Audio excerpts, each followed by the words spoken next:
Comment les handicapés sont-ils perçus dans la société? Bon, c'est vrai que maintenant, la perception a un peu changé positivement. Il faut comprendre que dans le passé, c'est vrai que c'était vraiment beaucoup plus négativement qu'ils regardaient la personne en situation de handicap. Il y a certaines familles, ils ne voulaient même pas sortir leur... Enfin, pas voulaient, mais ils ne voulaient pas les laisser sortir, quoi. Ils les gardaient toujours à la maison.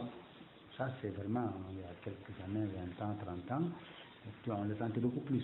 Mais depuis ces 10 dernières années, 15 dernières années, il y a une amélioration, parce qu'on a communiqué beaucoup plus. Il y a des textes qui les protègent. Et ils participent culturellement et sportivement dans la vie socio-économique du pays.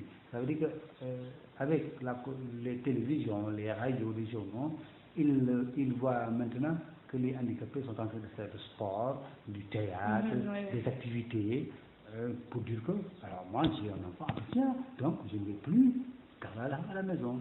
Et je crois que ça s'est dépassé en disant, mais l'handicap, ce n'est rien d'autre que le regard de l'autre. Et que quand il y a une personne handicapée chez toi, c'est pas parce que tu as fait du mal, c'est simplement que tu as oublié de les faire vacciner pour les handicapés moteurs, par exemple, c'est le polio, la majorité. Sinon, en dehors de ça, qui a même diminué, les problèmes de polio, ils ont diminué, parce que maintenant, il y a des préventions, il y a les vaccinations, et les parents sont conscientisés maintenant. Sinon, le reste, c'est problèmes de maladies comme le diabète, c'est l'accident de la route, qui cause beaucoup plus de problèmes de handicap pour les personnes handicapées moteurs. Donc, la conscience des parents et de la population générale a évolué positivement.